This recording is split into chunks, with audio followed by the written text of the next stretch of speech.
What we have in the wild here is a Federal Pacific stab lock service panel. Federal Pacific stab lock, main disconnect. You can't see it from here, but we have too much space. So we have open knockouts around the circuit breakers. You'll see it in a still image. Alright, the meter is over here on the east exterior wall. It's covered by bushes. Shouldn't be covered by bushes. We should be able to get in there and look at that. We should be able to get in there and trace down the ground wire. It's kind of difficult to do to service an electric service panel when you got all these Fatimas in front of them. Is that a Fatima? That's what it looks like. Those are monsters. Okay. So coming on along here, main ground. One main ground. That one goes to the water heater. That was the bonding. Where's the main ground for the system? I can't really see a main ground for the system, huh? Alright. L1 and L2 should have protective rubber covers over them. Neoprene or whatever. If you don't know that's hot, you don't belong in this cabinet. I get that. And this is the main neutral coming into the cabinet. Alright, that should be wrapped with white tape. If you don't know that's the main neutral, again, I know you don't belong in this cabinet. We've got an open knockout. See that hole right up there? See that? See that? See that hole up there? That's an open knockout. Fire can jump outside of that. Combustible debris inside of the cabinet. Wires touching cabinet cover. The cabinet's hand labeled. It's supposed to be printed. It's supposed to be printed like that. Notice to end user. It's supposed to be printed. It's not supposed to be handwritten like that. And it's supposed to be duplicated. So you have all these numbers right here. All this should be listed in here what it is. It's just not listed right.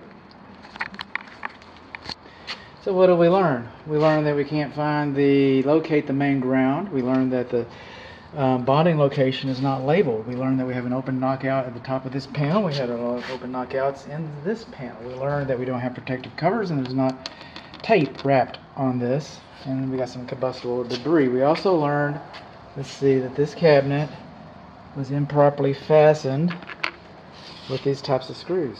These types of screws can go in there and chew up. They can. They can go in there and chew up. I'm trying to read what's the AC on that. And then chew the wire, insulation off of the wires. These are dangerous. They are. You know what else is dangerous?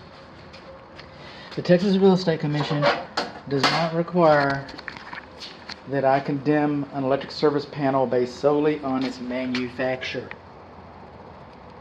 The International Electrical and Residential Codes, or any building code for that matter, does not require that an electric service panel be condemned based solely on its manufacture. That said, it's my professional opinion that it'd be prudent to replace this panel, that it is not reasonably safe. I'm a hypocrite about a lot of things. I don't have warning notices on my overhead door. My control switch is closer than 5 feet. I don't have a spring on my door between the garage and the living space. I don't even have GFCI in a lot of places in my garage. I'm a hypocrite. We all are. We all are. But I replaced my Federal Pacific panel. Well over half of the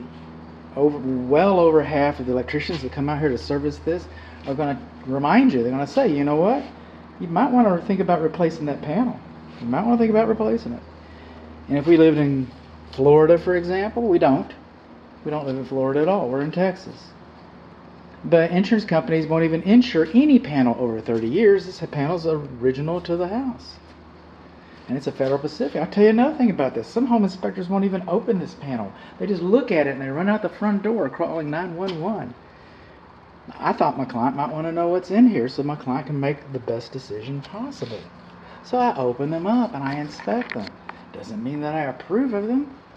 I recommend that you have an electrician. I'm not going to... If you want to keep this panel, two things. You need an electrician to come in here and pull all these breakers out and look at everything and completely go through this panel and assure you that it's safe for you and your family. And the second thing, it's going to be a lot easier for you to buy this panel than it's going to be for you to sell it, because this panel is like the most notorious panel around. There's a couple of bad boys, and this is the baddest of the bunch. This is the king bad apple. This is the one. This is the one everybody talks about. So you might buy this.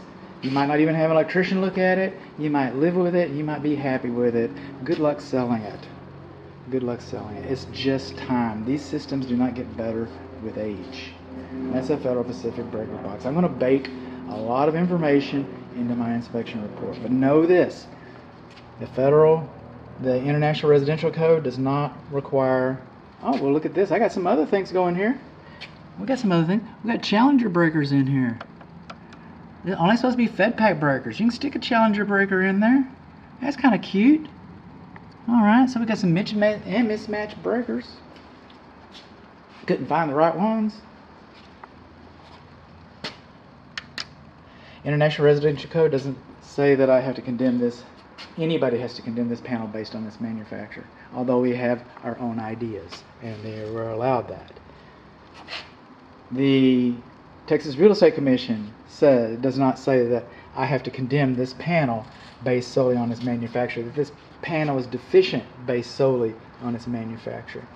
They don't make me do that either. Alright? I replaced mine. Over here, the water heater. My T&P drains out into the house. I got an asbestos flue. I've got gray gas pipes. All that horrible stuff. But I replaced my Federal Pacific breaker box.